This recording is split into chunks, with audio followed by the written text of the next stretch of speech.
So before we go deep into looking at different careers and having different speakers come and speak to us, we thought actually that the most important thing is what we call near peer. And studies show that actually near peer support or near peer mentoring is one of the most impactful things when working with young people. So having access to somebody who's only a couple years older than you, who's been through that journey and successfully ended up at a university or successfully ended up securing a degree apprenticeship, hearing their story and learning from their experience, because it's so fresh in their mind, because they were sat where you were sat less than 2 years ago, and now they're living their best life, is really, really impactful. So what we're doing across all of our hubs is an alumni panel. So you have an amazing alumni panel who have kindly given up their time to come and join us this evening, and we're going to hear from all of them in a little bit.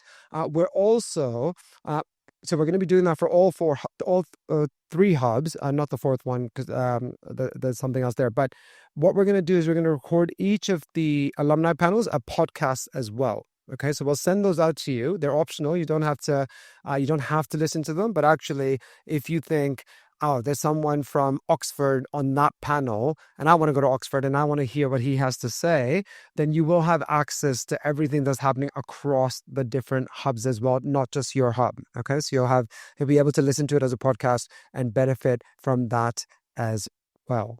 Okay, so all of that is upcoming. All right, any questions or anything before we begin? Really, this panel is about you. This is about what you want to ask and what you want to learn from these incredibly successful people who, as I say, have all gone through the Future Leaders program, different years. Some of them were on it 2 years ago. Some of them were on it longer ago. They're all living their best life, doing what they want to do. That's where we want you to be. That board is where we want you to be in the next couple of years. And hopefully you'll be coming back and helping us inspire and support the next generation of future leaders. Unfortunately, we don't have Sarah with us. She's just texted her train is stuck between Cambridge and London. There's been crazy delays today, and the Elizabeth line is down, and et cetera, et cetera. But she is going to be on the panel tomorrow. We have our South Hub tomorrow.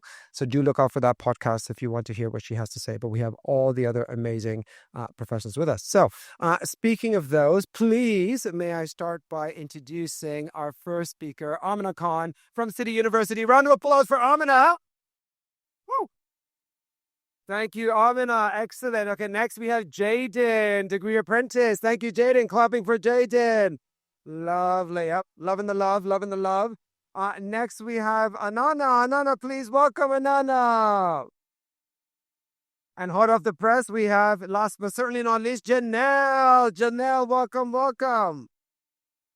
All right. Okay, so how amazing. When I look to this side, I see current future leaders. And when I look to this side, I see future leaders, alumni, and so proud of each of you and all that you have achieved. I'm so grateful that you would give up your time. I know you're all doing busy things, that you would give up your time and be with us this evening. So awesome. Round of applause for our amazing panel. Lovely. And Gabriel, do me a favor. Can you move that last row to this front row, please? Thank you. Okay, so couple of things we want to hear from you, and then we're going to hand it over for questions for you guys. We're going to bring the mic around, and you'll be able to ask questions. So get those questions ready.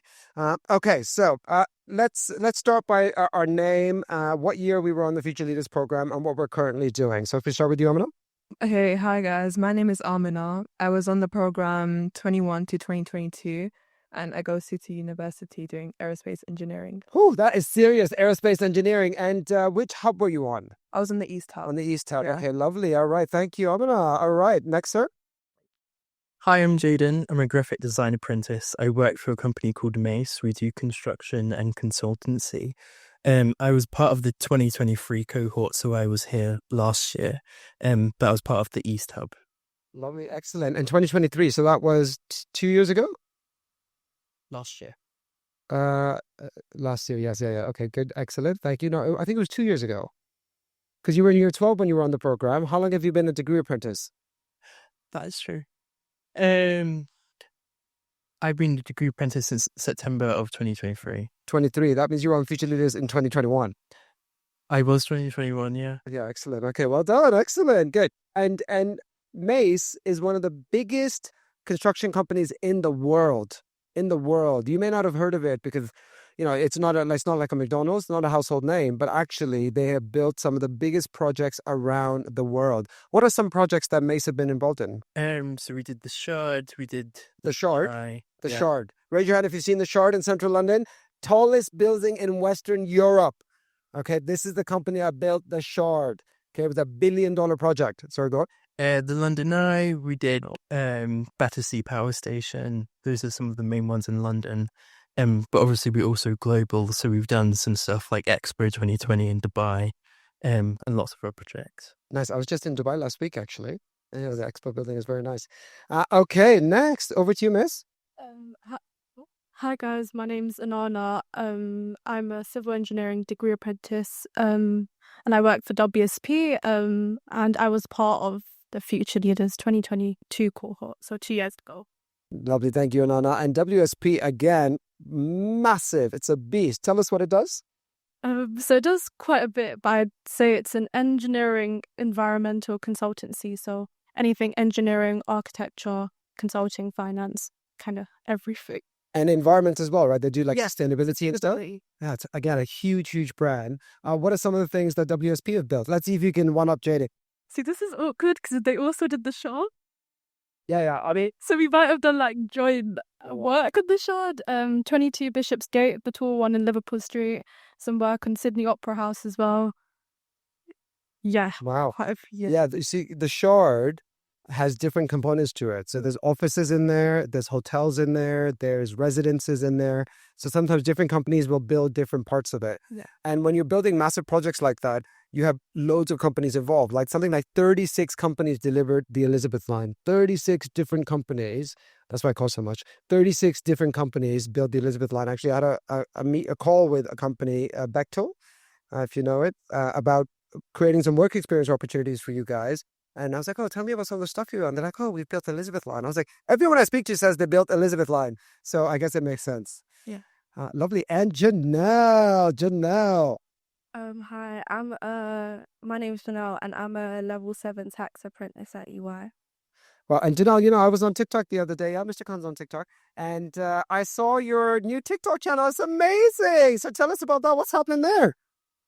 Day in the life as like a degree apprentice. Yeah, so I just started doing the content creation. Wow, yeah, I loved it. It really gave me insight. So if you don't follow Jheanell, do, especially if you're interested in a degree apprenticeship, especially if you're interested in a finance-related degree apprenticeship, because she literally kind of takes you there. You see what her day is like. So many of you say to me, what's it like being a degree apprentice? Like, what does that actually look like? Well, you're going to learn about it today, but also you can follow Jheanell's social media. What's your handle? My name dot Priv. I'll change it though, just to my name. Okay, your name dot? Priv. Priv. Perv. Priv. Like private, but like I haven't changed. Okay, thank you. Priv, Priv. Okay, so name dot Priv. Okay, good. Let's get you some followers. That's really insightful stuff. So make sure you follow. Not Perv, Priv. Make sure you follow that. Okay, so Jheanell, we're going to start with you. We're going to work backwards. Favorite thing about Future Leaders? It's been 2 years, it's been 3 years, it's been 4 years. What was your favorite thing about Future Leaders before we dive deep in what you do now? And be nice. The network, it's amazing. I'm still friends with so many people in my cohort, including Amina. We talk often. Honestly, you meet so much people in your cohort and they can help you in so much different ways, even if it's when you're studying in year 13 for your A-levels. Or even helping, applying for apprenticeships and stuff like that. They're really helpful. And, I said to these guys last month when we met, I said, your network is your net worth. Yeah. Hustle, meet people, exchange those contact details, get on LinkedIn, build that network. And I think when you're in year 12, you hear that, you think, yeah, okay, then maybe that's true. But 2 years on, how true is that your network is key? So true. Everything you do becomes surrounded around your network. Every opportunity, every work experience. It's hard these days having to search up on the internet to try and find them. Literally, it will be the people that you ask and that you do favors for, and in return they'll help you. It's all kind of a mutual thing. And I love your LinkedIn game. You're killing it. You're killing it on LinkedIn as well. So keep that up. And you were on our HSBC work experience program, weren't you? Yeah. So we went to HSBC 6 times across 6 months. Do you think your HSBC work? So that's what I mean. Apply when we advertise these work experience opportunities. Do you think that HSBC work experience helped you get your level 7? Level 7 is master's level, by the way. Level 6 is degree level. Level 7 is master's level. So your master's level degree apprenticeship. Do you think HSBC helped you get that degree apprenticeship? Yeah, it definitely helped when applying so that they see that you have that work experience. But also the part that a lot of people don't talk about is since I've started my apprenticeship, all of the jargon and the terms that I've learned when I was on that work experience, I'll be hearing and I'm like, they'll be like, you don't really know what that is, do you? And I'm like, I actually do. So like, it actually helps. Yeah, amazing. That insight that it provides is key for when you're doing interviews, even when you're doing personal statements. As you saw in the personal statement session you did online, and that was put together for us from someone at Oxford, an access tutor who reads personal statements every day. Right. And actually, all the things that you've done really show what a well-rounded person you are. So get that work experience. Okay. Lovely, Jheanell. We'll come back to you. And I want to hear more about your sports stuff. I know you're crazy. I don't know where you find the time, but you're doing all that amazing sports stuff as well. So we'll come back to you about that. But Anana, tell us why you chose to do a degree apprenticeship over university. Because smart girl like you, I'm sure you had loads of offers, loads of options. So did you apply to uni? Where did you apply? What offers did you have? Why did you choose a degree apprenticeship over all that? And how long have you been doing degree apprenticeship now? A couple of months? Since September. Since September, a couple of months. Any regrets? So take me through that. And then, Jaiden, I'm going to ask you the same thing. And then I'm going to ask you about uni. So yeah, I applied for university from the get-go. I thought I do want to do a degree apprenticeship, but I want to keep my options open. So if I decided in the end not to do a degree apprenticeship, I still had universities to go to. So I applied it's actually weird because I applied for chemical engineering and not civil because I did like a summer school in chemical engineering and I really liked it. But then I did research in civil and I liked that. So that's another story.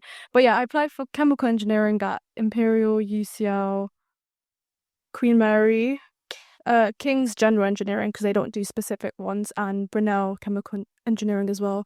But I also applied for a year in industry. So if any of you guys are applying for uni and you don't want to do a degree apprenticeship, I'd say still apply for a year in industry and get experience because that puts you ahead of like other people just doing a degree. I got offers from all 5 of them, and my school were very like for me going to Imperial, and like I was kind of like the only person that got an offer at Imperial. So in my head, I kind of felt like I was disappointing them, but not by not going to Imperial. But I really wanted to do a degree apprenticeship because I knew that. So my program's 5 years, and I knew that I'd get experience. I'd meet a lot of people. I'd be able to network, and also I guess the perk that everyone talks about is that you get a salary and you also don't have student debt. So when I graduate, I don't have to pay a single penny back, and I've also got a lot of money in my savings as well, so that's really helpful. But I think the main thing is that the experience you get while working is like the most invaluable because think about why you do work experience. You want to get experience and you're doing that for 5 years straight. So I'd say, yeah, that's the reason why I chose degree apprenticeship. And I'd say no regrets so far. It's been pretty good. Like every single day I'm just like, whoa, like I did a degree apprenticeship. So I think so far so good. Yeah. Wow. I mean, first of all, let's just take a second to acknowledge and celebrate those offers. So offers from Imperial, Queen Mary, UCL, King's, Brunel. and Jheanell. I mean, I know you're crazy smart as well. So offers, did we have offers on the table that we walked away from? Mike's? Sorry. Edinburgh, Warwick. Oof. Oh God, I forgot. Well, clearly they meant a lot. And Jaiden as well, offers? So I kind of went a controversial way with the way I apply to things, and I only applied to 2 things. One of them was Mace, which I got, and then once I got Mace, I didn't even look at the other at all. So I was like, I'm just sticking with Mace. Wow. I mean, all of you, first of all, a round of applause for those offers. I mean, woo, that's amazing. That's amazing. But you know what's more amazing is that you did what was right for you, right? You got to do what's right for you. And, I was a teacher for 18 years, as you know. Schools are pressuring you to do a degree. parents are pressuring you to do a degree, right? Especially from your South Asian African backgrounds, right? Parents like university, right? So the fact that you were brave enough to say, actually, I know this is right for me. I'm ready for the world of work. All of you are working at global mega houses. To get this apprenticeship is actually more competitive than to get a place at Oxford or Cambridge. That's how competitive degree apprenticeships at these companies are. So well done for finding your path and doing that. And Anna, 2 months in, no regrets. Happy, loving it. Yeah, I'd say that. Yeah. Okay, when I come back to you, I want to know about those first few days, about first few days walking into a company, because you're 18, right? When you start, 18, 19 when you start. What are those first few days like? But before we do that, so Jaiden, so tell us why degree apprenticeship over uni? So for me, degree apprenticeship over uni, you have the perk of no student debt, which is great. But then also the main part of it was by the time you graduate and the rest of people from your like college years have graduated, you would technically have 3-4 years of experience, whereas everyone else doesn't. And with employers, one of the main things that they look for is that experience. So you can all have the same grades, but one of the things that will set you apart is the experience that you have within the industry. So I thought having a degree apprenticeship, obviously, I wouldn't have any debt for the degree, but also the main part of it was by the end of it, you're very employable to any company pretty much. So I read this study recently about apprentices versus graduates, and they tracked a 7-year career journey. So from your age, from 18 to 7 years, and half of the kids did an apprenticeship at the company. The other half went to university. They were in university for 3 years, and then they joined the company in year 4, right? So then in year 7, there was a manager senior level opportunity, and they tracked who was more successful. If the graduates coming from university were more successful at getting that senior role 7 years in, or whether it was the apprentices who had been in the company for 7 years, whether they were getting those senior roles. Raise your hand if you think it was the university students. Whew, goodness. Raise your hand if you think it was apprentices. Yeah, exactly that, right? Because as you say, for those 7 years, you build your network in that company, right? You impress people. People know your name, right? And when you come in as a graduate, you come in often on a graduate program and you're cycling through lots of different departments. You rotate through like 6 departments in 2 years. So everyone just knows a little bit of who you are, but actually as an apprentice, you've really established yourself. So when it comes time to promotion, we tend to go with people who we think we know better, right? And those are the apprentices. So it was really interesting because I think sometimes there's a stigma around apprenticeships saying, yeah, but if you don't go to university, it's going to hold you back down the road, et cetera, even though you're still getting a degree. And I want to hear about that degree experience. What's that like? Do you go to uni? What's that like? We're going to talk about that in a sec. But actually, it's really interesting that the studies are showing that apprentices are progressing quicker through their career as well. So that's really interesting. But when I come back to you guys, I want to hear more about how do you balance university and work? What is a university, because you're all getting degrees anyway, what does university look like for a degree apprentice? Is it 1 day a week? What does that look like? But before we do that, Amina, hello. Wow, City University, amazing university. You're doing an incredible program, Aerospace Engineering. First, tell us, what is Aerospace Engineering?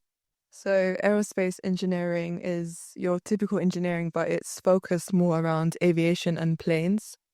But for the first year, it's literally just the basics of engineering, and then it gets more specialized as you go on in the degree. And so aerospace, does that include like spaceships and NASA and space? Yeah, so it's about everything space, planes, rockets, propulsion, all of that stuff. Wow, that's incredible. I feel like you're going to be the next Elon Musk. City. So remind us where City is. My campus is based in Islington, so it's not that far. Islington. And where do you live? I live in East London, in Ilford. Okay, lovely. And are you living at home or are you staying at uni? No, I live at home. Okay. Yeah. So tell us, and you started uni in September. Yeah. So tell us about why did you pick City? Mm-hmm. Why did you pick Aerospace Engineering? Where else did you apply? And then a little bit about and then I'll come back to you about the personal statement. So why City? Why Aerospace? Okay, so sorry to interrupt, because we met, didn't we? Yeah. I think, was it this summer? Yeah. We met a couple of months ago and you were like, Mr. Colin, I don't know if I want to go to uni, if I want to do a degree apprenticeship, like, da-da-da-da-da. So what made you decide on uni? Yeah, so my journey was a bit different to the typical university route. So when I was in your position, I wanted to do an apprenticeship, like that was what my mind was focused on, but I didn't really have my options open. So I went to City Open Day and I literally fell in love with the program, like the modules you learn, the whole university experience. And people say that you don't get them in that many opportunities, but you do. University gives so much. Like next year, I'm going to a hike in Snowdonia for charity with my uni. Like there's so much you can do. And why did I pick aerospace? Simply because it's just a passion of mine. I like planes, so I was like, oh, let me just do aerospace. Yeah. And did you visit any other open days? I visited a few. I went to Queen Mary, but I chose City because it's just the whole campus, the whole values and everything. It was just more me. So would you recommend anyone planning to go to university, would you recommend that they definitely do campus tours? Yeah, I do, because you wanna visit a place that you're gonna be studying at for 3 or 4 years. It's really important to get a feel of where you're gonna be.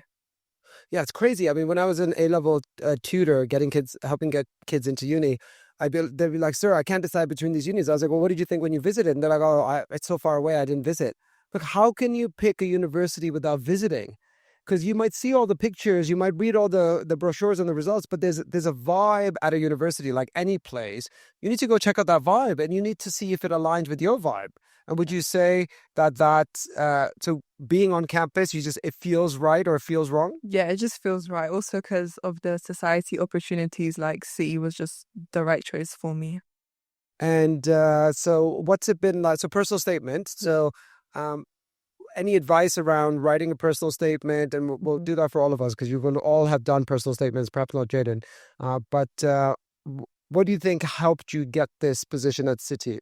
So for me, I feel like it's the extracurricular stuff I did, because to be really honest, you do need to have some extracurriculars and experience to put in your personal statement.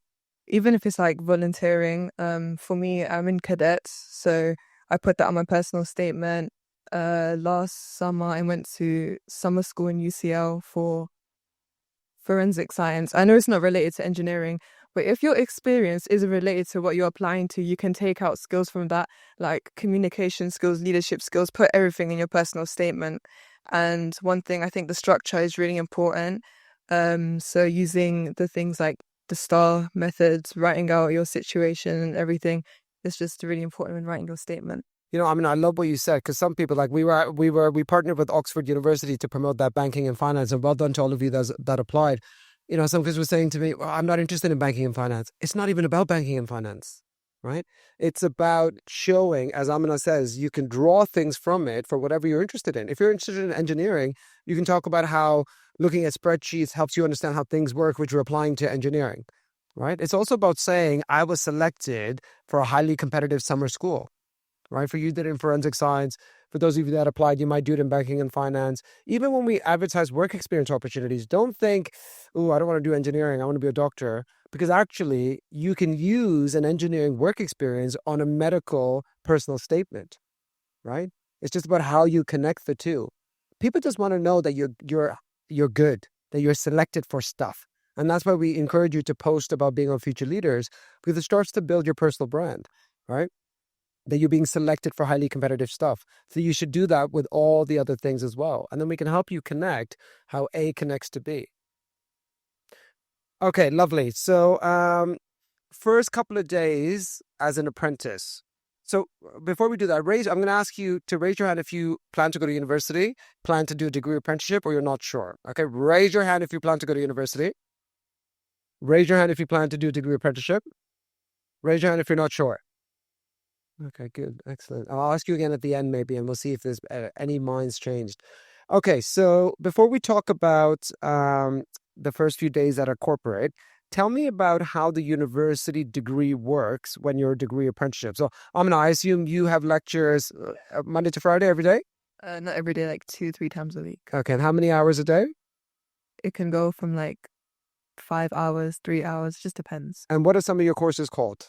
Sorry? What are some of your, It's split into physics, maths, mechanics, so it's really specific. Whew, sounds intense. Lovely. Okay, so you have lectures. How many people in a lecture theatre on average? Ooh, like hundreds. 100 people. Yeah, not everyone turns up though. Shocking. Yeah. It's only 2 months in, man. I know. Okay, so professor at the front talking, you're Yeah. taking notes, and then you have an exam at the end of the year. Is that right? Yeah. Okay, wicked. Okay, so that's the traditional university route. Apprentices, tell us, how does it work? Because you still finish with a degree. So first of all, who's issuing this degree and how does that work? We'll start with Jaiden and work our way down. So my degree is with Newcastle College. So we have sessions every Tuesday. I don't actually have to go up to Newcastle every week. I can just do it online. It's quite good, but it's online seminars, so you're basically still. It's very much like going to a normal lesson. Only you're just doing it through a computer screen, and you're seeing everyone else that way. We have the option of going up, but because I work in London, it's just like, why would I go up every week? So I do that online every Tuesday, and it's just the whole day is just packed with stuff. So I start at around 9. I usually finish around like 4:30. So it's basically like a 9 to 5 for uni. And then degree is also 3 years long. And then at the end of it, we've got something called an endpoint assessment, which is basically it's linked to your degree and your apprenticeship, sort of like they're separate in a sense. So you talk about how you've met the objectives of the apprenticeship during your degree modules. Okay, lovely. And Miss? Yeah, so it's kind of similar to what Jaiden said, but on our company, it kind of just depends what degree you're doing. So I do civil, so I go to London South Bank on a Monday, and it's like a 9 to 5, like Jaiden said. I know like the rail engineers, they do block release, so like they go in for a week and then they're at work for 3 weeks and then a week. But it's funny because like Amina was saying like how half the people in her lecture don't turn up, and like that's a real thing. But like in my course, there's like I'd say like 80 people, and like everyone turns up on time every day because you get paid to go to uni.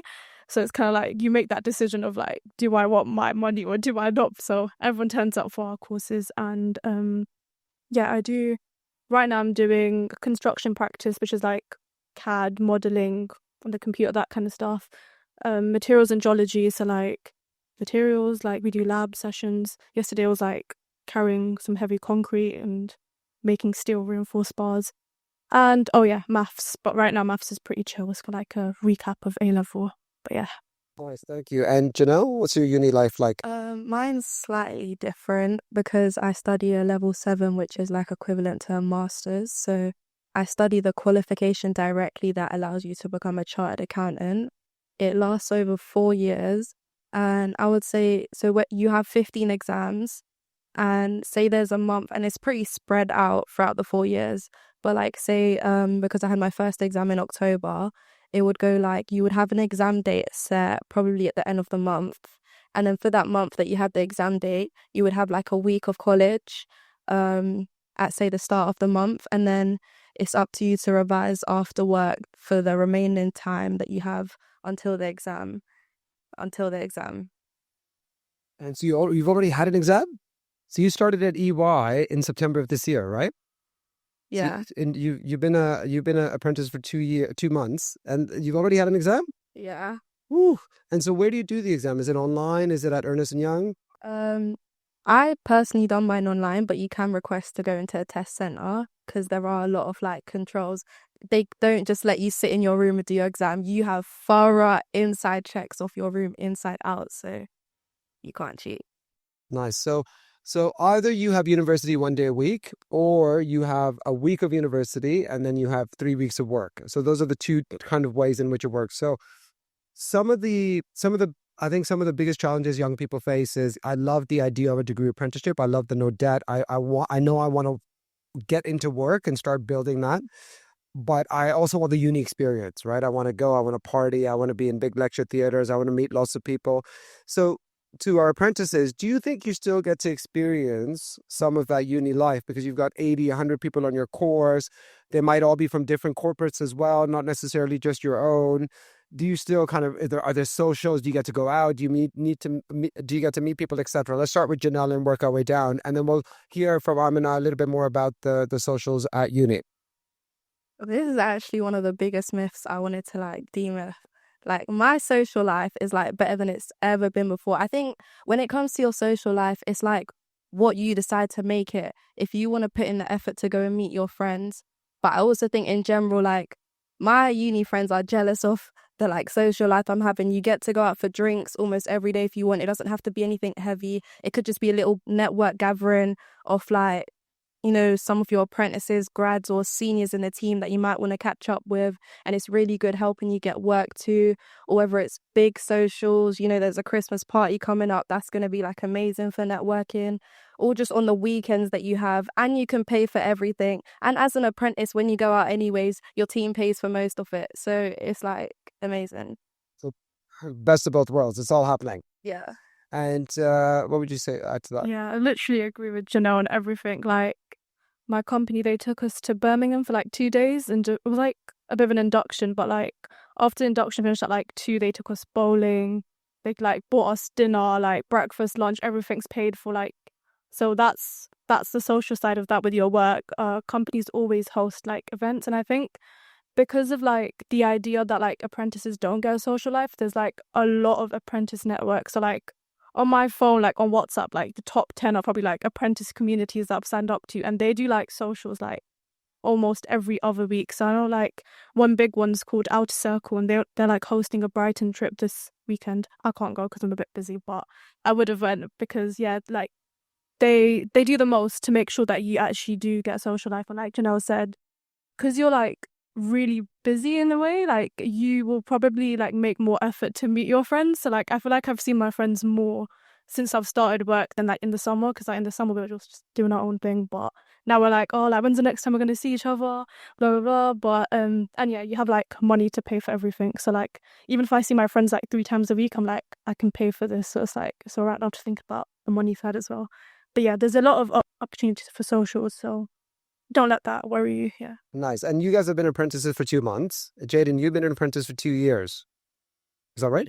Yeah. Approaching 2 years. So tell us about that experience. So does that social life keep up for 2 years? Does it get better? Does it get worse? What's it like down the road?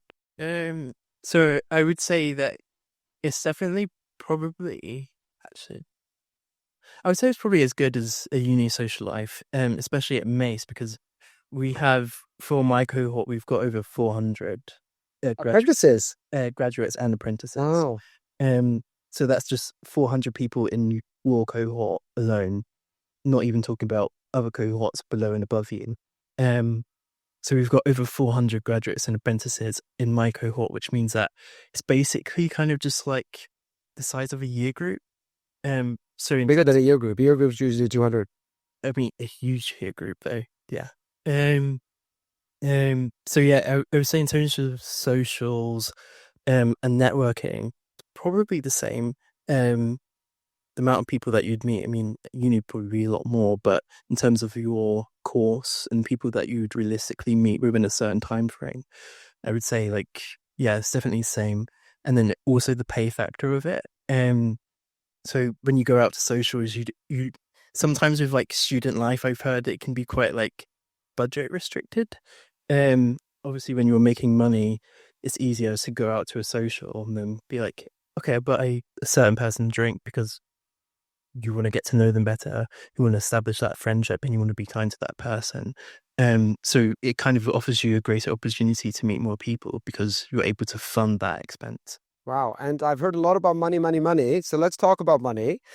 Without giving away your specific salaries, what does a degree apprentice actually start at? Raise your hand if you know the salary of a degree apprentice. Yeah, it's rare. It's rare. So keep it general, but give me a range. Is it like 16K to 24? You know, I mean, give me like a 2,000-3,000 range. Let's start with Jheanell, work our way down. Oh, sorry, Mike. From like finance companies, and especially I think it differs from like when you're in London and other offices. But I would say as a London apprentice, because London is expensive, you would get between 22 to 35. Whew, that's more than Mr. Khan makes. Okay, so 22 to 35, and then every year does that go up? Yes, it increases like significantly every year, and plus bonuses if you're like passing exams and stuff. So Do you get bonuses for passing exams? yeah, first time. What? That's crazy. Okay, so good salary plus bonuses. Okay, and that's at Ernest and Young. Miss? Yeah, I'd say maybe not 35k at ours, but like 22k to 27k. But like the best thing is that I literally found out last week we get 2 pay rises a year. So one in January, so like in literally a few months, and then one after exams. So that by the time I graduate, I would have got 10 pay rises. Wow. So when you graduate, where will your salary be? And also, are you guaranteed a job when you graduate? Is that Yeah.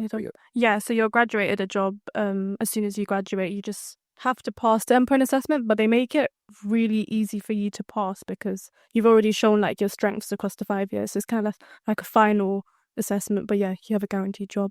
And Jheanell, EY? Yeah, you're guaranteed a job after. Ooh. And Mace? Yeah. And I think that's one of the biggest advantages of an apprenticeship because every year in this country, 400,000 people graduate from uni. 400,000 people. There's only 200,000 jobs, graduate jobs in this country. That means 1 in 2 university graduates are either unemployed or working below their level of qualification. But it's the guaranteed job that you get at the end of an apprenticeship. That's one of the best bits of it, right? Because you don't have to go through the hustle. You don't have to go through those hundreds and thousands of interviews. But you have a job, you're in a massive company, you're making the money, and actually you're ready to be promoted because you've put in the 4 years and it's time to go. So I think that's a real strength. But before we move on, Amina, if we come to you. So tell us, we're talking about socials before Mr. Khan got distracted with the money. And feel free to leave me bonuses as well, yeah? That's all right. Social life at uni, what's it like? So at uni, your social life is what you make it. So when I first joined, the thing I was scared about is making friends. And I feel like the easiest way is to join your uni societies because they always host events for charities or just for fun, for making friends. And everyone's in the same boat. So it's pretty easy to make friends in uni, especially with people in your course. Like it's easy to have a social life in uni. And tell us about some of the clubs you're in or some of the clubs on offer. Like, what's the vibe outside of lectures? What's the community like? In C, I think it's really good. Personally, I'm part of the Reading Society and we recently had an event. If you like books, we went and met and spoke about books. So yeah, but there's so many, like there's Islamic Society, sports as well. There are so many sport opportunities. Like you can join football team, badminton teams and compete against other unis. So there's so much that you can do. Okay, lovely. So it's a good social life. Yeah. And do you go out to is it mostly based on the campus or do you kind of go out to different places? Like the apprentices are saying they go to different places. What's it like? Yeah, I mean, most of the time it's based in the uni, but like with the people in society, you can organize trips outside. But I haven't personally done that yet, but it does happen. Nice. Yeah. Okay, so apprentices, 2 months in for the two of you girls at the end. You've got friends who just started at uni as well, like Amina. So what are those conversations like? You're seeing their feed, they're seeing your feed. What are those conversations like? Any FOMO, any regrets or vice versa? What's that vibe like? Jheanell, starting with Jheanell. So is that FOMO to uni students? Yeah, are you feeling any FOMO as you see your friends at uni? Are they feeling any FOMO? Like who's got the better what's the word I'm looking for? When you're scrolling, what's like feed? Who's got the better feed? I think my feed's better, definitely. But Professional feed. I do occasionally get a FOMO just seeing like them all in their uni comms. But I guess that's more about independent living and like as an apprentice you can choose to like live independently or live at home. So I don't think in terms of the actual like apprentice life versus uni life I get any FOMO. It's more just like the being independent part. And did you come to Oxford or Cambridge with us last year or 2 years ago? Oxford. You came to Oxford. So you saw what the offer was. We saw the dorms, you saw all of that. And you'll be going to Oxford and Cambridge as well in April. And Miss? So it's a bit weird for me because in my like immediate friendship group there's like 6 of us and 4 of us do degree apprenticeships. So like the girls that go uni, they're like the minority. So we always joke about it because we're like, you guys go to uni, like there's 4 of us doing degree apprenticeships. So I think I want to reinforce to you guys like it is competitive, but like you've got a shot. Like don't like not apply because of that. So for me it's kind of like I speak to my degree apprentice friends and we kind of like relate on like what we're going through or like what's happening at work. And like, yeah, like my uni friends are having fun, but I guess when it comes to like the finance, and I know we're saying finance a lot, but like money is real. Like if you want to do things, you need money. So like when we want to do things, I think the money side does help. And like a common conversation is like my uni friends, they have to look for a job after they graduate, and they're like, oh, you're going to graduate like 2 years after me. And I'm like, yeah, but like I've got the job, you have to search for one. So like kind of that back and forth, but I think I haven't got FOMO. Yeah. And which companies are your friends doing your apprenticeships at? So one's doing data analysis. It's a data analysis at PwC. One's an economist degree apprentice at FCDO. I think it's like a foreign Commonwealth. Wow, FCDO. Yeah. So they're one of our partners. Oh, what? Do a trip there, yeah. And another one's a biomedical degree apprentice. I'm literally getting my words mixed up. Biomedical degree apprentice at a research company. I think Sonic. Yeah. Ooh, good spread. Wow, you got a good circle of friends. Like so high achieving. And what would you add to that, sir?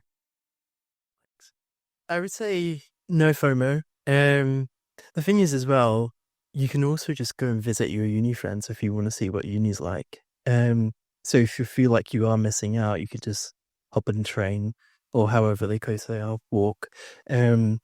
You can always go and visit people at uni if you want to experience something that's more uni-esque. But in terms of like just regular apprenticeship, still no. I still get to go out with lots of different people, meet lots of different people and network, which is really good. And Amina, do you have friends who are doing a degree apprenticeship? And are they happy? What's going on? Yeah, I have one friend who's a degree apprentice at KPMG. Wow. And yeah, I get a bit of FOMO with the money side. But yeah, it's good. They seem to like it. They're happy? Yeah. Lovely. Okay. Next, we'll start with you, Amina. I want to talk about parents. Raise your hand if you think you may want to do an apprenticeship, but you think your parents will prefer you to go to uni. Yeah. So, I mean, everyone. So tell us, guys, all of you. I know, I mean, I met your mom when I met you. She was really cool. And she was like, whatever Amina wants, which is amazing. That's what you want. But guys, so how did you went to uni? Your mom was really open and supportive. Mm-hmm. So was your mom happy with that? And then when we come to you guys, how did you convince your parents that this was the right move? Especially because you sat on some crazy offers, right? How did you convince your parents that actually this is the place I want to go? You know, people used to think apprenticeships are people that can't get into uni, but actually the people that are doing degree apprenticeships are those that got all the uni offers and actually even secured a degree apprenticeship. It's like almost a level up now because of the offer that they're making, right? So let's start with you. Well, actually, my parents were the opposite. So when I was in year 12, they both wanted me to do an apprenticeship. Like they were really pushing it onto me. But then after, I sort of convinced them that uni's really not that bad. And I see how people's always like, oh, there's so much debt. I see the debt as like a personal investment because a few years time after, you're going to pay that debt off and make a lot more money. So, yeah. Good. Okay. Excellent. Jaiden? So my parents, they were kind of just like, we can't really tell you what to do, because I was kind of just like, I'm going to do it anyway. So there was just like, yeah, do what you want, pretty much. Yeah, so my parents were pretty like lenient with me like in what I wanted to do, because I showed to them like I was pretty responsible. So if I'm like picking a degree apprenticeship, there must be something good within it. But I still had to like convince them and be like, look, I'm not gonna apply to uni. I'm not gonna go to like a Russell Group uni, by the way. But I think for anyone, like if your parents are a bit like, no, go to university. I know it sounds bad and we're going back to money and like the future, but like parents are really set on like if you're stable in the future, and a degree apprenticeship offers you a permanent job and also like a salary which you can save for and also experience. So if you guys are trying to convince your parents, and I think do reinforce that, because you'll be in the same place after uni but you're doing it now, if that makes sense. Thank you. Jheanell? I was a bit fortunate to have parents that did want me to do an apprenticeship. However, I do know many people that haven't, and like I personally had to help one of my friends convince his parents to let him do a JP Morgan degree apprenticeship, because I think even now when I tell people I do an apprenticeship, they're like, what is that? And I'm like, I get the same degree or essentially the same thing as when you go uni, as well as 4+ years of experience. I feel like you have to put it in a spreadsheet. Maybe it makes a visual understanding more better, to literally show them that it's the same exact thing, because a lot of people think it's too good to be true sometimes. But I think just the competitiveness shows that it's not. But like visually, like lay out everything that you get in uni versus the set apprenticeship you're applying for, and maybe show that to your parents if your parents aren't as supportive of that route. The fact that your mind works in spreadsheets is why you're a degree apprentice at EY. So well done there. Amazing. Okay, let's talk about next steps. Okay, so we'll start with Amina and then work our way down. So for those that are wanting to go to university, what are your top tips? And for those that want to do a degree apprenticeship or considering degree apprenticeships, what are your top tips? So give us like your top 2 tips on how they can be successful. So think about, how do they find the right course at the right uni? How do they find the right degree apprenticeship? Assessment center, psychometric testing, interviews. Or think about that whole journey that you went on from the point that you were sat in this room 2 years ago as a year 12 student to now where you're sat on this stage. Think about that whole journey you went through and give us between 2 to 3 top tips for the young people in the room. And then we're going to go over to questions. So I hope there's lots and lots of questions. Let's use this opportunity to learn from the experience of our lovely, lovely panel. Okay, so get those questions ready. Okay, so Amina. Okay. So if you're interested in university, one thing I would say, which is really, really important, apply for a degree that you're actually going to enjoy. Don't apply for something because your parents are making you, because you're going to be doing this for a few years. Apply for something that you really want to do in the future. And another thing is, make sure that your personal statement is the best that it can be. Literally show it to your teachers. You can message people on LinkedIn to look at it for you. Just make sure, because that's like the biggest thing to get into uni. And if you have an interview for a uni, make sure you prepare for that extensively. Use all the techniques, do all your research. Yeah, that's my top tips. And I love that. Let's hone in on the personal statement. Mm-hmm. So how many drafts did you have of your personal statement? Oh my God, I had so many drafts. I don't even remember. I worked on that for like a month or more than that. Like, you just have to really make it the best. And I've included everything. I know I mentioned this before, but if I did like a really small work experience, I just expanded on that. For example, like Duke of Edinburgh, it's not really a big thing, but I literally got so many points from that and just made it look really good. Yeah, have on your phone, on the notes page or whatever you use, just keep a log of everything you're doing, because you think you'll remember, but you won't, right? Because you're going to do so much by the time you're writing your personal statement next year or your degree apprenticeship application. Just on your notes page, anything you do, even if it's listening to a lecture or a podcast online that's related to the field that you want to do, put in the date, 4th of December, listen to a podcast by Professor XYZ, and your main takeaway. That's all you need. My main takeaway was da-da-da-da-da-da. That's it. And then forget about it. And then do it for your next event. Do it for your work experience you do with us. Do it with anything you do outside of Future Leaders. Do it for all of it. When you go to write your personal statement on your phone, you're going to have this log of achievement, this log of things that you have done that will start to beef up your application or your personal statement. Okay? So keep a log as you go, because no way you're going to remember, because you're going to do so much, hopefully. No way you're going to remember. So help yourself. Do yourself a favor. Start that log today and keep adding to it as you go. Did any of you have that log? Yeah. Or you did? Yeah. Nice. And was it helpful when you were writing your personal statement? Yeah, it's really helpful just writing everything out that you've done, because some stuff you might not even remember. So yeah. Exactly. Okay. Lovely. So you can so where did you find a degree apprenticeship? How do you apply for it? What are the different steps? So Jaiden, let's start with you about how do you find a degree apprenticeship? Like, where do you go? Is it UCAS? Is it somewhere else? So I went to the government website. So the government have a portal. Sounds quite magic-y, but it's not. So there's like a government portal that you can go onto, and you can filter through all the apprenticeships that are currently available. They should be logged on the government website. So if you want to go into like a creative field, you can put in the creative option. If you want to go into engineering, you can put in the engineering option, and then you can filter it down until you find something that suits you. Okay, so government website, what's it called? I think it's just gov.apprenticeships. Okay, I think you're right. Yeah. Good. Okay. Guys, where did you look for your apprenticeships? Before I actually like found out about websites, like so there's gov.uk apprenticeships, there's Indeed, you can literally search on LinkedIn. Not going to uni, they're like the main platforms for apprenticeship. But before I even found that out, I was a bit lazy and I just literally searched engineering degree apprenticeships into Google, and like obviously Google does the work for you, so it like provides you with like a lot of links of degree apprenticeships.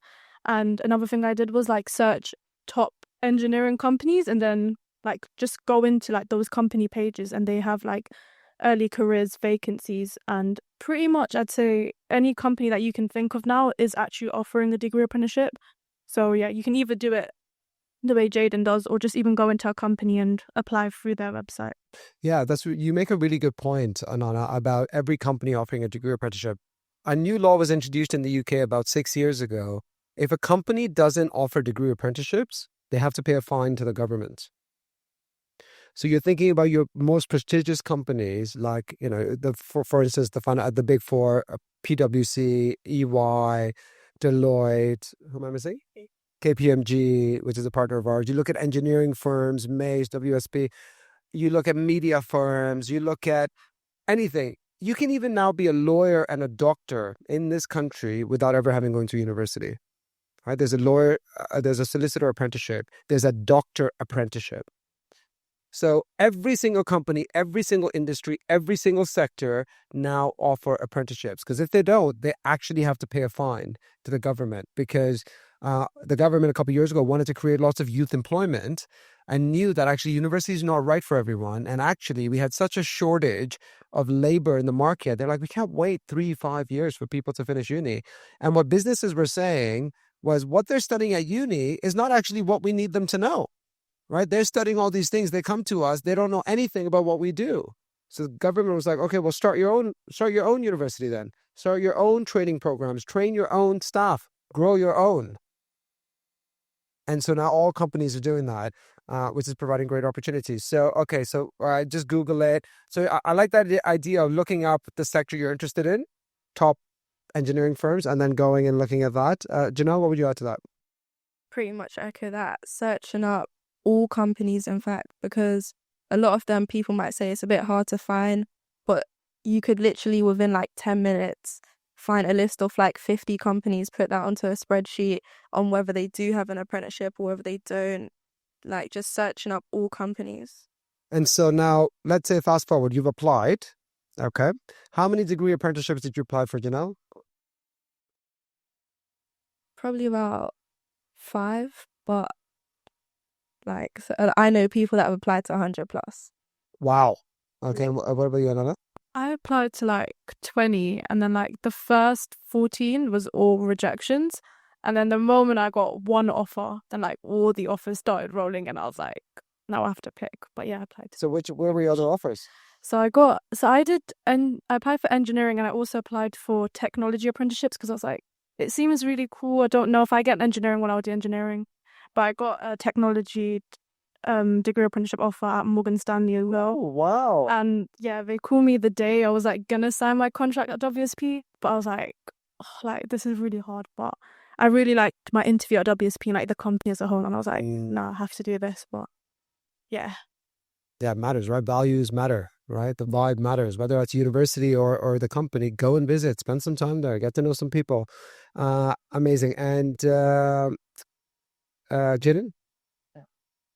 See, I applied to 2 apprenticeships. And my kind of perspective behind it was I'm going to give everything to this one application rather than divide all of my energy between multiple, which also does make sense because then you have more options. But then I was thinking if I put everything into this one application, I can make a really good solid application for why they should hire me. Because at the end of the day, it's like if a company's paying for your degree, they're paying a huge sum in you, investing in you. So you kind of have to show them that they can trust you in a sense, and that the rewards of their money will be shown through you rather than it being wasted on you. Okay, wow, that's a risky strategy there. But what's interesting, Jaiden, is the year you got an apprenticeship will have been easier than the year you got an apprenticeship, and it will be more difficult for you to get an apprenticeship. Because every year, more and more young people are applying for apprenticeships because more and more people are learning about apprenticeships and at the level at which they operate, right? People used to think apprenticeship meant you were a plumber or a construction worker. There's nothing wrong with that. But so many young people out there don't know that a degree apprenticeship, you get a degree, you get a job, you get a salary, you get it all. And every year, we're seeing significant increases in young people. Schools are getting their head around it. Right? Before, schools didn't talk about it because they didn't understand it. It was all uni. Schools are judged on how many kids they send to uni, how many kids they send to Russell Group. So they push you to uni. So their results look good, all of that. But as more parents and young people in schools are learning about apprenticeships, the more applications they are in. So actually, you're in a good time to apply for degree apprenticeships because in 5 years' time, it's going to be a lot more competitive than it will be for you in a couple years' time. Raise your hand if your school has covered apprenticeships, degree apprenticeships as a path. Wow. Like 20%. Raise your hand if your school's covered university already. 80%. Okay. I love raise your hand. Gets the blood flowing. Keeps you awake. Okay. Jheanell, take us through the journey. Okay. You apply. What happens next? Offer. So the majority of them follow the same kind of path. You had the initial screening, and then you typically have like an online assessment, which involves like verbal reasoning tests, maybe a small numerical reasoning test. Nothing too hard, but it's just kind of a way to find out your behaviors and skills and attitudes. And then if you pass that, you might have a video online assessment. Some firms are going back to kind of in person, but after that, you'd have an assessment center, which is not a test. It's a common misconception. It's just a way to kind of showcase your skills and just how you act in a team and around other people. And then after that, you might have a final interview with like a senior member in the firm or in the team that you're applying to, and then you get the offer. Okay, amazing. And tell us more about the psychometric testing and what happens at an assessment center. Okay, so you got a lot of tasks. One could be like you writing an email, just to see how you kind of even just write an email. It could be really like complicated tasks that they don't expect you to finish, but what they're really looking out for is how you're working with the team to kind of approach that task. Are you just so focused on a task that you're not thinking about the people you're working with and listening to them? Yeah, just a lot of things. Okay, love. And what would you add to that, Anana? And Mr. KBN4, could you come and join me, sir? Pretty much what Jheanell said. Kind of think if there's anything else to add. Just like to echo what Jheanell said, but also add that like you guys are in year 12 now, so it's like November, but like degree apprenticeship like applications usually open around like October time of year 13. So like it's still like a long time for you guys, but like I'd like definitely recommend like being the first person to get there. And like I'm not really like a spreadsheet person, so back when I like looked for applications, I honestly just kept like every tab open on my laptop, and it made it really slow, but like I just put a reminder to check every week, be like, oh, have they opened yet? Because sometimes they don't say when they open, and it's really annoying because for like UCAS, like you've got one like set deadline, like you know when to apply, like school's telling you when to apply. Like I had to make my parents remind me to like apply for degree apprenticeships because they just like one opens today, one opens in 3 months. So like I'd be like just be very like aware and like try to be like the first to get there kind of thing. Yeah, timing is key. So as Anana says, degree apprenticeships open in year 13, anywhere from September of year 13 to February of year 13. So that kind of 6-month period, different companies will open at different times. So for instance, I know Amazon, who's one of our partners, they open in February. But Leonardo is an engineering partner of ours, they open in October. So it's that whole window. And it's not like uni where you all find out about offers at the same time in the summer. So if you apply in October, you could have a degree apprenticeship offer by November. So essentially 2 months after applying, you've completed that whole process that Jheanell is talking about. You've done the psychometric testing, you've done the online video, you've done the face-to-face interview, and you have your offer, right? So it's really important to apply early, but we will help you on that journey when the time comes. But just so if it's useful for you to know, the time frame is that. So you're going to start thinking about it in September, October of year 13, and then it will run for a couple of months. Jaiden, anything to add to that? In terms of applying, I would say, check pretty much each day something new is opened. And then the minute you see it, just apply for it instead of, I feel like sometimes when you see something, you'll be like, oh, I'll apply to that this weekend or next week. But then sometimes it's like, the more time you give yourself to apply, the more time you have to cultivate your answers and sort of sell yourself as the best person for it, rather than leaving it a minute before the deadline. Good advice. Thank you, Amina. And then we'll come to Amina for closing. Wanted to add a final thing. Like, be careful when you look at like deadlines, because I made this mistake. They'll say like, oh, deadlines like close in late January, but if they have enough applications, they just close, and like you probably set a time to come back to the website and they've closed. So like what like Jaiden said, like get there early. And I know that it sounds really stressful, but like when you're in like that mind frame of applying for a degree apprenticeship, you'll be fine. But just keep that in mind. Yeah, that's a really good point. Actually, there's a rolling closing date. Once they hit 10,000 applications or whatever it is, they shut it down because they don't want to go through 25,000 applications. So it's important to get in there quick. Amina, sorry, Jaiden? Sorry, it's just a little additional point to what you said about apprenticeships closing early. If they find someone that they want to give the apprenticeship to, like within a day, they'll give it to them.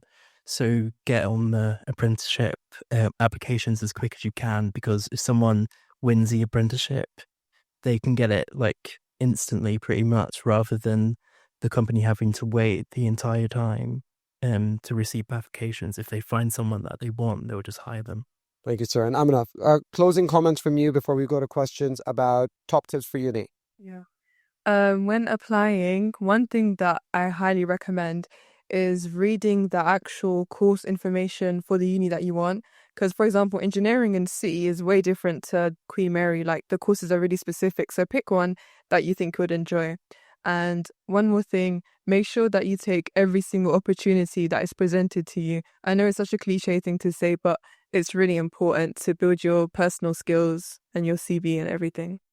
And I love what you said about doing a course that you love. Don't do a course that you think is going to make you money, or don't do a course that your parents or your teachers want you to do. Do the thing that you love, because that's how you'll do well, right? And actually, it matters less what you studied at uni. It matters how well you did. You want a first-class degree if you're going to uni. And so study something that's going to keep you engaged for 3 or 4 years so you can get that first-class degree. All right. Okay, questions. Who's got a question? Lovely. Lots of questions in the front, sir. Excellent. Okay. For our apprentices, what experiences did you do that made you stand out other than future leaders? Okay, love it. Other than future leaders, how dare you? Nothing exists beyond future leaders. Let's get Jaiden to answer that one. So we'll do one person per answer. Yeah. So I did a national competition for writing. I sort of won the competition. There was multiple winners, but I was one of them. So that meant that my work that I did for that competition then got published, and now I think it's in the British Museum. Wow. Thank you. Round of applause for that, British Museum. Woo! So I put that in my application, and I also tailored it to Mace. So with Mace's style, we're quite like to the point, and not snappy in a bad sense, but we're straightforward, we're easy to understand.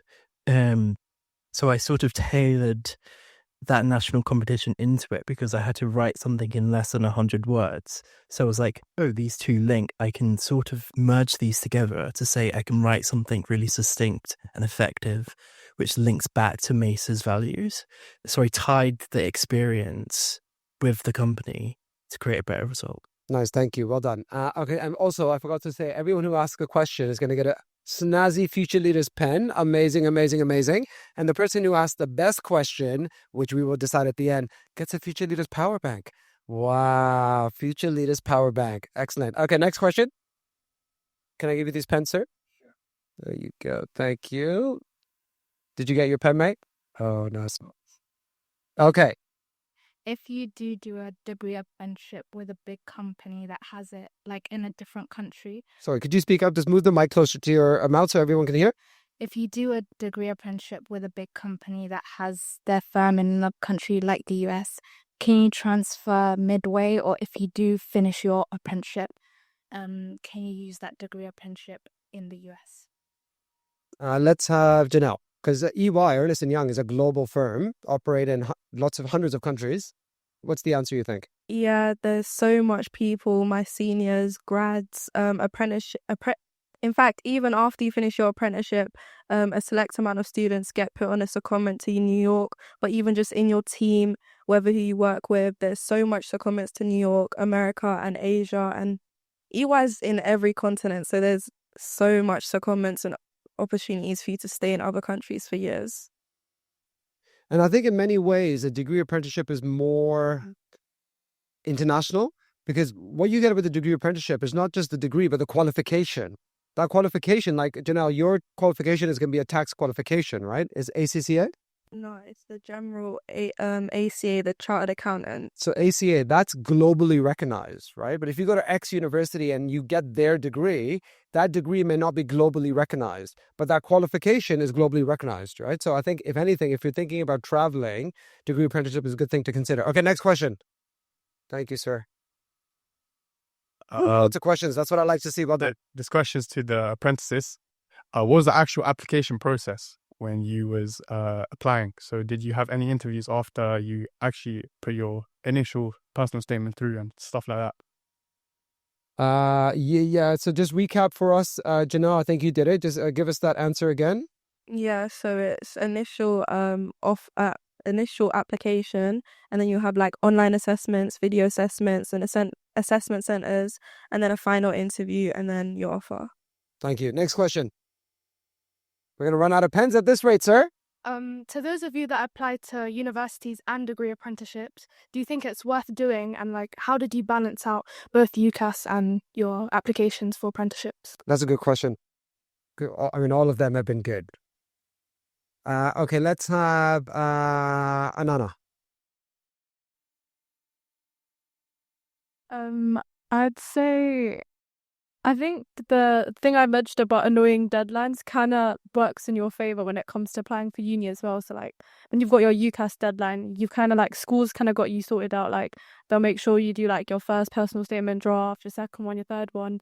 And I'd say like, I'm not really organized, right? But I'd say for you guys, like, set out a time to apply for like degree apprenticeships. Like, this week I'll apply to 2 or 3. The next week I'll apply to 2 or 3. And wait, what was the rest of your question? Sorry. Is it worth applying for both uni and apprenticeship? Oh, yeah, I'd say it is, because I got all my offers, but I think it's just that that feeling of comfort knowing that you've got both options, and it's like that saying, don't put all your eggs in one basket. Like, even if I change my mind last minute on results day, I could still like accept my offer at Imperial, but I can also accept my offer at like my degree apprenticeship offer. So like, you want to leave your options open until like results day. So I think it's worth it. Yeah. Yeah, and also you can space it out, right? Because essentially, especially if you're applying for early entry, your personal statement should be almost finished by summer of year 12, right? Because you're applying in October of year 13.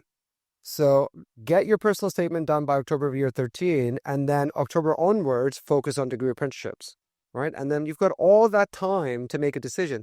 Even if you're thinking, oh, I'm 80% sure I'm going to go to uni, apply for those degree apprenticeships. Give yourself the option, right? As Amina is saying, on results day in August, which is 8 months after you've applied, or 10 months after you've applied, you can still decide, I want to go to uni. Or I want to do a degree apprenticeship, but at least give yourself the option, right? So many kids come and see me in March, April. Sir, I wish I had applied for a degree apprenticeship. My friends just got one. It looks amazing, but it's too late, right? They either have to defer or wait a year. So apply for everything and give yourself the widest possible options. Next question. This is to those who did degree apprenticeships. I just wanted to know, I know you don't get summer half term, so how does that work? Good question. Holidays? Jaiden, you've been in there for 2 years. I'm sure you've taken some holiday. Yeah. So with my apprenticeship, if I take annual leave from work, that also means I can take annual leave from being at uni. So with regular uni students, I believe they can't do that. So that's kind of a perk of being an apprenticeship, is that you can take that leave if you want. However, your leave is typically shorter because it's the leave that you get from work. So you won't have like a summer break from uni necessarily. Well, you will, but instead of that, you'll just be working or doing training at work. So you don't get as long as a summer break, but the perk of it is that you do get to take leave when you want to take it. And that's a really good perk, isn't it? Because if you try to travel during half terms or school holidays, it is expensive. Yeah. Whereas if you can travel whenever you want, you'll probably get a much better deal. You'll definitely get much better deals if it's outside of school holidays, right? So you get less holidays, but you get to pick when they are. Okay, next question, sir. So this question is open for everyone. So all of you are successful in what you wanted to do. So my question is, I've heard the word, you have to stand out. You have to stand out. What do you think in your application made you stand out the most? Like I heard you, Jaiden, say that you wanted to put so much into the application to get it. And Amina, I heard you say that you had many drafts. I would want to say, what do you think was the most important factor which contributed to making you stand out to get that place at a university or that place at the apprentice? That's what I want to know. Thank you. Do you want to take it first or? I don't know. I'd say, like, the same with apprenticeships, like, apply to as many programs. So, like, pretty much a lot of universities have their own programs. So, like, I did Future Leaders, obviously, realizing opportunities. So I think it's eligible for all London students. So you can do realizing opportunities. I did Leveling Up with Imperial. I did UCL summer school, a summer school at Bath University and Exeter University. So it's kind of like, I don't think it's what you do that makes you stand out. It's kind of like you've done a few experiences now. Like, how do you actually, I think, not waffle, but like, how do you make it sound extremely good? Because what you've done is good, and a lot of people do what they do is good. But it's like, what do you take from it, and how do you communicate that to who's going to employ you and be like, these are the skills I've got, and this is what will make me the best candidate for you. So it's not really what you do, but it's kind of like how you communicate it, I'd say. I would also say, sometimes when you're applying, but just in general, when we're applying to things, we can sell ourselves in the sense of like, this is why I'm good for this role, and be like, me. Sometimes it's nice to be like, to the company or to whatever you're applying to, I understand who you are. So this is what I know about you. This is what I can provide for you, rather than being like, this is what I can do in general, or anything about you where it's constantly like, I, next sentence. It can instead be, this is what I can provide for you as a company. Also, to add on to that, I think it's good to be authentic, literally to the brim. A lot of them have mentioned things about, academic kind of experiences, but like everything you do outside of anything academic related. Do you do sports? I remember literally for my whole final interview with a partner in EY, I ended up just talking about everything I do in sports, not one thing about my academics. I feel like whatever you do, kind of put that out there because it brings your personality to the table.